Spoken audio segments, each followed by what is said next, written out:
Chers amis, eh bien, bonsoir. Toujours bien aussi d'échanger comme ça, c'est édifiant pour nous. On va commencer avec ce premier thème. Moi, c'est un thème qui m'intéresse. Il y a quelques temps, j'ai offert à un ami un livre et qui m'a fait réfléchir. Ça s'appelle « Le courage de la nuance ». Je ne l'ai pas lu encore, j'en ai lu des extraits. C'est beau de faire de la pub pour un livre que tu n'as pas encore lu. Il a déjà lu la couverture, c'est bon. J'en ai lu des parties avant de l'acheter. Quand j'achète, en fait, j'aime pas acheter un livre aux gens sans l'avoir lu d'abord. Forcément déjà lu. Alors il le lit d'abord, puis après il l'achète. Non, après, il le lit, comme ça, moi ensuite je lui emprunte. Exactement. Tu vois la technique. Donc, là, c'est un livre qui m'intéressait, mais je le connais aussi, mon ami. Je savais que ça allait l'intéresser. J'ai lu quelques parties. Ouais. Et en tout cas, ça a abordé une notion, moi, qui me fait réfléchir de toute façon ces derniers temps. C'est la nuance a-t-elle encore sa place dans le discours de notre société ou dans les discours de notre société? Pour moi, la notion de nuance aujourd'hui, elle est de plus en plus atténuée, elle est en train d'être effacée. Et je pense qu'il y a des vrais dangers. Alors, je commence avec une petite citation. Vous le connaissez très bien, Georges-Christophe Lichtenberg. Ah oui, qui a Jojo. dit... Jojo. C'est un proche de Jojo. Jojo. Vous étiez à l'école ensemble, je crois. Jojo. Alors Jojo-Christophe Lichtenberg qui a dit « Il en est de l'esprit comme de la musique, plus on l'entend et plus on exige de subtiles nuances ». C'est ça, c'est lui qui a dit ça. Et c'est pas tout à fait faux. Quand on écoute un petit peu de musique, on se contente de voilà, juste découvrir. Mais quand on écoute beaucoup de musique, on aime bien rentrer dans les nuances, etc. Et je pense que dans l'esprit humain, c'est un peu la même chose. C'est l'importance de la nuance pour approfondir les choses. Alors j'aimerais vous poser la première question. Qu'est-ce que vous pensez déjà? Est-ce que vous avez l'impression, un peu comme moi, que la nuance dans les discours de notre société, elle s'efface petit à petit? Moi, je dirais non et oui. Lui, c'est le champion des oui et non. C'est le champion de la nuance. C'est ça. Tu vois mais je trouve que notre il aurait pu écrire un livre. Notre société nuance de plus en plus des choses. Il y a des choses où effectivement, il n'y a plus de vérité. On nuance. La vérité, c'est celle que tu as envie qu'elle soit. Donc, je trouve que la société, sur des vérités absolues, amène une nuance qui est déstabilisante. Et voilà, et en ça, je trouve que la société est en danger. Mais d'un autre côté, effectivement, sur des choses qui devraient être nuancées, des fois, la société vient avec un avis tranché. Et les gens se permettent effectivement maintenant d'avoir un avis tellement tranché qu'on n'a plus le droit de nuancer les choses et de... Oui. Voilà. On a l'impression que, pour moi, la nuance, ça sous-entend qu'on a quand même réfléchi, qu'il y a un temps de pour, de contre, un peu le oui et le non, et de faire un peu une synthèse de tout ça. On a l'impression aujourd'hui qu'il faut réfléchir très vite, de parler avec émotion. On tranche comme ça selon des a priori, mais sans avoir vraiment fouiné, cherché et essayé de comprendre. Donc, moi, j'ai le sentiment que, comme les réseaux sociaux ou autres, on a plutôt affaire à des personnes qui sont vraiment radicaux.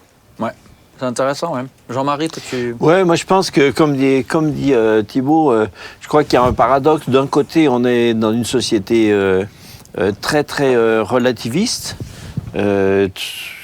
Tout ce qui est les valeurs, tout est gommé. On est dans une sorte de culte de la tolérance, mais c'est une pseudo-tolérance. Oui, c'est le culte de la tolérance, mais au nom de la tolérance, on mettra en prison ceux qui ne pensent pas comme ça. Oui, mais donc il y a des nuances, il y a des domaines dans lesquels on est très très nuancé. Mais on est nuancé parce que les gens ne croient plus en rien. Donc, dans ce sens-là, ce n'est pas forcément toujours un progrès. Et puis alors, au niveau de la philosophie sociale, on est de plus en plus dans une sorte de pensée unique où on n'a plus le droit de penser autrement. Oui, et aussi, pour moi, le côté... alors, c'est peut-être même pas que pensée unique, mais moi, je pense que le manque de nuances amène la montée des extrêmes. Oui. Justement parce qu'il n'y a plus cette nuance, cette sensibilité aux petits détails ou à la subtilité. On fait monter des extrêmes qui n'arrivent plus à s'écouter, qui n'arrivent plus à se parler. Parce que pouvoir amener de la nuance, ça demande des gens en face qui soient capables d'écouter la nuance. La nuance... trop de nuances, trop de flou insécurise. Et le problème, c'est que les gens, ils ont besoin de sécurité, donc ils vont se réfugier dans un extrême ou dans un autre, et que c'est comme ça que les extrêmes montent, c'est comme ça que les gens se communautarisent d'une manière presque sectaire, entre guillemets, et que ça devient finalement un peu une guerre entre ceux qui sont hyper non nuancés contre les nuancés, et qu'il devrait y avoir justement une nuance dans tout ça. Mais je pense que les discours nuancés, ça demande peut-être un effort. Je te rejoins assez, Nathalie, quand tu dis que c'est les discours qui sont pas nuancés, les discours qui marchent, c'est les discours sur l'émotionnel, et c'est juste parce qu'aujourd'hui on nous a habitués en fait à presque plus réfléchir, s'arrêter. Ça demande quand même de creuser un petit peu les notions de nuance. Ça prend du temps, ouais. Et c'est vrai que c'est peut-être pas ceux qui sont les plus galvanisants, les discours nuancés. C'est ceux qui peut-être sont les plus, qui paraissent les plus tièdes, mais c'est probablement les plus équilibrés. Souvent, tu parles dans des discours, par exemple politiques ou de société actuelle, quoi. Je pense que le problème, c'est qu'on est d'un extrême à l'autre. Et par exemple, sur tout ce qui est des valeurs, tu vois, sur tout ce qui est les valeurs qui sont fondamentales, etc. Je vous rejoins, mais pas tout à fait, en fait, quand vous dites que il y a trop de nuances. Il y a trop de nuances que dans un domaine. Parce que là où ils sont, là où c'est clair et net, c'est, tu l'as bien dit, Jean-Marie, ceux qui ne pensent pas comme eux, ils sont prêts à les mettre en prison. Et forcément, de l'autre côté, il n'y a plus cette nuance-là non plus. Oui. Mais même, par exemple, on en parlait avant off, mais même dans l'humour, le second degré, cette notion de subtilité, en fait, dans les discours, on n'est plus habitué à ça. Enfin, moi, c'est le sentiment que j'ai, quoi.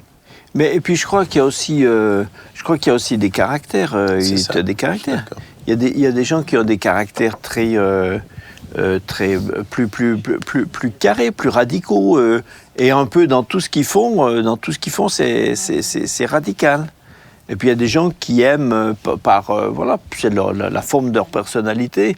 Ils aiment les choses qui sont plus qui se complètent, qui sont plus harmonieuses. Ouais. Est-ce que aussi le côté, le fait d'être moins... Est-ce que vous pensez que ça joue aussi, je parle plus sur le discours de la société là, mais le fait que c'est moins justement galvanisant pour les personnes qui les transmettent, ces messages nuancés ou peut-être plus équilibrés, est-ce que c'est pour ça qu'on en a de moins en moins, ou est-ce que c'est parce qu'on est dans un peu ce que tu disais, ce système où il faut que ça aille vite, ton discours c'est 5 minutes max, il faut que tu... Je pense qu'on est moins dans l'écoute, en fait, parce que la nuance vient parce qu'on a entendu plusieurs opinions aussi, et comme on est moins dans l'écoute, on veut à tout prix parler et prendre une position avant l'autre. Et c'est vrai qu'on a le sentiment que les personnes sont à fleur de peau maintenant. Et alors que la nuance, c'est vrai, ça demande beaucoup plus de la réflexion, c'est de l'écoute. Et aujourd'hui, c'est difficile d'être écouté. Voilà, c'est plus un problème relationnel, je trouve. Parce que moi, je trouve qu'on peut aussi le vivre même dans l'Église. Hein. Bien sûr. Le manque de nuance et de subtilité, d'avoir des avis tranchés. Enfin, je sais pas, vous opposez. Mais Paul dit quand même, par rapport aux choses qui sont, Notessam dit par rapport aux choses qui sont secondaires, justement qu'on garde de la sobriété, qu'on reste, qu'on n'arrive pas en tout cas à se disputer sur des choses qui peuvent avoir qu'on peut regarder sous des angles des angles de vue différents. Les gens trop catégoriques, c'est surtout ça moi que je crains, c'est les gens trop catégoriques. Bon, après ça ferme la discussion quand quelqu'un soit tu es de son avis à 100%, et alors à ce moment-là c'est formidable, ou alors tout d'un coup tu es un petit peu différent et tu es complètement... Mais pour le coup, je suis assez d'accord avec toi quand tu dis que ça insécurise les gens. Et qu'ils ont besoin de cet aspect. On vous dit ce qu'il faut penser dans des choses qui pourtant devraient être... C'est ça. Après, moi, je ne me considère pas comme quelqu'un de nuancé. Je suis de nature, je suis hyper... droit dans ce que je pense. Et je suis... Oui, un fonceur. Ouais, je suis un fonceur. Ouais. je pense que l'âge ou l'expérience où j'apprends peut-être à écouter plus et à me remettre plus en question et puis à tâtonner plus, mais effectivement le danger c'est de plus avoir des convictions, et je pense que c'est un vrai équilibre entre pas être trop nuancé et pas être non plus trop tout le temps catégorique. Et je pense qu'il y a des domaines, comme le disait Jean-Marie, où il faut être radical, et d'autres domaines où effectivement il y a des zones grises, il y a des zones où finalement il y a des nuances. Oui, mais ça c'est vrai. Moi je me rends compte, moi qui ai un tout petit peu plus d'âge que vous, surtout vous les petits là-bas. Donc, et je me suis rendu compte que il y a des domaines où je prends plus les choses comme je les vis plus comme avant. Avant j'étais plus facilement catégorique, un peu surtout, j'étais persuadé de quelque chose, c'est comme ça. Maintenant, j'espère que c'est pas parce que j'ai abandonné mes convictions, mais j'ai choisi les domaines dans lesquels je me bats. Oui, et puis je pense que des fois il y a une question, la surréaction par rapport à quelqu'un qui s'oppose à ce qu'on dit, c'est une question aussi d'orgueil des fois. Oui, tout à fait. De l'amener, mais pourquoi tu surréagis comme ça? Est-ce que c'est parce que vraiment c'est ton propos qui tient à cœur, ou parce qu'on t'attaque en attaquant ton propos, ou en équilibrant ton propos? Mais même dans la foi chrétienne, effectivement, je trouve que c'est pas quelque chose qui est juste à l'extérieur. Je trouve que facilement on peut rester. Et il y a une tentation. Moi, je dois dire qu'il y a cette tentation de transmettre des avis de façon catégorique et tranchée sur des choses où, effectivement, on est d'accord, il y a le socle et les fondamentaux, sûr, mais sur des choses où c'est pas forcément aussi tranché et catégorique. Il y a cette tentation parce que plus stimulant, parce que plus prenant pour la personne qui t'écoute, et que derrière on te dit c'était bien ce que tu as dit, etc. Mais en fait, est-ce que c'était vraiment le plus équilibré, le plus juste? Moi je pense que c'est le côté, il y a un côté de, alors tu parlais de la foi, de l'orgueil, tout ça. Moi je le verrais sous l'angle de la charité. Être trop abrupt, trop à l'emporte-pièce pour les gens en face, pour l'interlocuteur, pour le prochain. Ça peut être blessant ou je sais pas comment dire, paralysant. Si on est en face de quelqu'un qui a pas une personnalité aussi très forte comme ça, il laisse tomber quoi. Mais on lui a pas fait du bien. Dans les qualités de l'amour véritable, la bonté, la douceur, etc. Moi, je pense que dedans, être sobre en tout, pour moi, sobre, c'est tout à fait ça, c'est être nuancé. Être équilibré, Mais inversement, des fois... Sans être mou. Voilà, c'est ça. C'est-à-dire, sous le couvert de la nuance, on n'ose plus rien dire. Non. On ne se réjouit pas de la vérité, l'amour se réjouit de la vérité. Et donc, des fois... moi, je vois, humblement, je ne suis pas père ou parent, mais des fois, je vois certains parents, ils sont tellement dans la nuance avec leurs enfants, mais je suis extrêmement inquiet. Je me dis, mais vous ne les aimez pas. Parce que là, si vous les aimeriez, je veux dire, à un moment donné, il y a des limites et il y a des règles. Et puis la subtilité, ça s'apprend. Je veux dire, moi, j'estime qu'avec mon garçon, là, il est dans la saison où je dois lui mettre des cadres, qui comprennent déjà les fondamentaux de qu'est-ce que tu fais, qu'est-ce que tu fais pas. Ensuite, quand tu auras d'autres, petit à petit, on va pouvoir rentrer dans certaines nuances. Mais j'ai aussi l'impression que, à l'inverse, alors là, je vais reprendre peut-être un autre angle. Trop de nuances, des fois, ça noie aussi le discours. Et ça, on le voit aussi un peu, même comme une technique dans certains débats, où on amène tellement de petites subtilités, à la fin, on comprend plus du tout ce qu'on veut dire. Et on n'agit plus. Mais dans une prédication, ça peut être la même chose. Vouloir couvrir trop ses arrières, mettre trop de barrières mais il faut pas que vous tombiez dans ça, il faut pas que vous tombiez dans ça, il faut que je mette une nuance ici, une nuance ici. À la fin, on comprend même plus le propos central. Il y a une différence entre les nuances dans le contenu et dans la forme. Ça empêche pas d'être nuancé, ça empêche pas d'être un homme de conviction. Mais c'est dans le relationnel qu'il faut qu'il faut être bienveillant. Mais je te rejoins aussi, Nathalie, quand tu dis qu'il y a vraiment cette dimension aussi de l'écoute de la part des personnes. Oui, c'est ça, une qualité d'écoute. Des fois, les gens trop, je pense pas à Thibaut, hein, mais des fois, des gens trop fonceurs. D'autres y pensent pour toi, en fait. ont plus de peine à écouter. C'est ça, c'est des personnalités où on a tendance à vouloir les suivre parce que c'est stimulant. Mais au fond, suivre quelqu'un, ça demande plus que simplement suivre. Ça demande être convaincu de ce qu'il fait, de ce qu'il dit. C'est engageant. Et quelqu'un qui n'a pas forcément justement avoir trop de nuances et pas forcément de conviction, ça amène à la paralysie. Mais c'est là où pour moi c'est pas tout à fait la même chose. On peut être, comme dit, on peut être nuancé dans le discours, oui. sans être avoir des incertain, positions. quoi. Avoir des positions. Absolument. C'est vrai que l'impression des fois de discuter avec des gens qui sont tranchés, trop tranchés, t'essayes de discuter avec eux, bon, t'as juste l'impression qu'ils te laissent parler par politesse, mais ça rentre et ça sort. Il n'y a pas d'échange.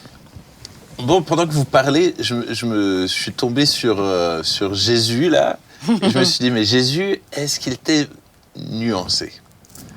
Et je trouve que Jésus, sur beaucoup de points, était pas nuancé, était hyper radical. Et je pense que dans la vie chrétienne, je pense que des fois, on a créé un peu une église où presque il y a trop de nuances. Et de dire Christ et le message de Christ, il doit pas être nuancé. Et qu'il y a des choses... Les fondamentaux. Mais au-delà des fondamentaux, c'est vraiment un côté... Je pense dans la forme, il faut de la nuance, mais dans le fond, à quelque part, je trouve que trop de chrétiens sont trop nuancés, même vis-à-vis de la société, même vis-à-vis de tout ça, où finalement, on fait plus tellement la différence entre le monde et les chrétiens, en fait. Christ, il dénotait dans la société, mais parce qu'il était droit dans ses bottes, il avait des convictions, et il n'était pas nuancé par rapport à la société, par rapport au fond. Mais il ne faisait pas de compromis, il n'était pas mou. C'est la différence entre la forme et le fond, ça. dans le discours. Et je suis d'accord, les convictions, elles doivent être là, et puis il y a des messages faits sur ça dernièrement, mais les convictions doivent être là, ça c'est un fait, mais c'est l'apport, en fait, comment on apporte les choses. Absolument. Mais même moi en face, je me dis c'est essentiel, si je veux que le discours de la nuance, si je veux que des discours nuancés ils prennent davantage de place, ben c'est essentiel que moi je me dise, il faut que j'apprenne à entendre les nuances. C'est ça. À pas venir déjà tout de suite avec des il va me dire ça, à trop anticiper, il va me dire ça, alors je vais répondre ça pour contrer ça, parce que sinon on discute plus. On est juste en train de débattre des certitudes qui sont. On a plus fait de reproches en général sur l'Église contemporaine. On lui a plus souvent reproché d'être trop carré dans la structure. Je ne parle pas des gens eux-mêmes dans leurs convictions, comme disait Thibaut, mais dans la structure, on a plus fait des reproches à l'Église d'être trop carré et trop rigide que trop... Est-ce que c'est pas en train de changer? Oui, mais je veux dire, c'est l'image. Peut-être c'est souvent l'image. C'est l'image que l'Église a eue pendant longtemps. Oui. Hein. Ça, c'est un reproche qui a été fait longtemps. Et je pense qu'on arrive à un stade aujourd'hui où les personnes sont tellement dans un brouillard du lendemain, sont tellement dans une incertitude, ils vont avoir un besoin d'hommes ou de femmes de conviction qui pourront aussi les conduire. Je pense qu'on arrive à une période où je ne serais pas étonnée de voir se lever des personnalités fortes comme ça. Parfois, c'est pas forcément dans le domaine chrétien, hein, j'entends. Ah oui, mais là, et puis surtout, politique, c'était même dans la... on l'a vu, hein. Parce que dernièrement, il y a eu encore. La société en appelle à quelqu'un comme ça, tellement il y a le flou. Mais pas c'est sécurisant. Voilà. Les gens se réfugient derrière des gens qui ont des convictions. C'est ça. Pour moi, être capable d'entendre la nuance, c'est aussi être capable de réfléchir sur les propos de l'autre. Oui. D'avoir un discours qu'on te donne comme ça, bien établi, t'as pas besoin de réfléchir dessus pour pouvoir le ressortir et en être comme si tu avais l'impression d'être convaincu de ce discours-là. Donc je pense que ça demande vraiment aussi une question ça demande de la capacité à prendre du temps, à réfléchir et à pas se précipiter. Et pour moi, ça rejoint plein de fois, on l'a dit dans cette émission et un peu partout, c'est qu'on est dans une société où ça va tout le temps vite, on est dans la consommation de discours, consommation d'idées, consommation de produits, et on n'a plus l'habitude d'établir les choses et de poser les choses. Ouais. Moi, ce que je trouve toxique dans la communication dans les médias, c'est que toutes les communications sont aujourd'hui optimisées de façon quasi scientifique par les communicateurs. Elles sont toutes formulées de façon à produire un effet. C'est quasiment étudié scientifiquement, quoi. Oui. Donc sur le choix des mots, la forme, comment la personne se présente, etc. Donc il n'y a plus rien de naturel. Et même si quelquefois ça a l'air d'être... mais c'est fabriqué. Et là pour être capable d'en être spectateur et de garder une analyse un peu objective, ça devient difficile. Ouais. Ça demande de l'intentionnalité aussi dans notre recherche, dans ce qu'on veut, et dans le fait qu'on veut s'assurer vraiment que est-ce que ce qu'il dit, est-ce que d'autres le disent, est-ce que d'autres chaînes télé le disent, etc. Je pense qu'il y a aussi ce défi personnel vis-à-vis de celui qui écoute, quoi. Bon, en tout cas, moi, ça m'intéressait de l'aborder. Je me dis, des fois, c'est aussi en abordant des choses comme ça, alors pas très précises, pas très précise, c'est pas un fait, je vous parle pas d'une anecdote ou un truc comme ça, mais je me dis, ça nous apprend aussi, ça nous sensibilise au fait on doit prendre nos responsabilités, on doit même grandir en maturité. Dans cette dimension-là, je dirais, de l'écoute des relations les uns avec les autres. Et dans garder cette capacité, son humour. C'est ça. Être gentil. Ouais. Et dans cette capacité d'apporter et de recevoir aussi de la part des autres, parce que nous-mêmes, en fait, on se bride en ayant des avis que tranchés, on se bride aussi. Et puis, ça nous permet de découvrir, comme dit, moi-même, ça m'a fait réfléchir, mais dans l'humour, la notion de subtilité dans l'humour, de nuance dans l'humour, c'est quelque chose... aujourd'hui, j'ai l'impression que ça devient de plus en plus compliqué. C'est vrai.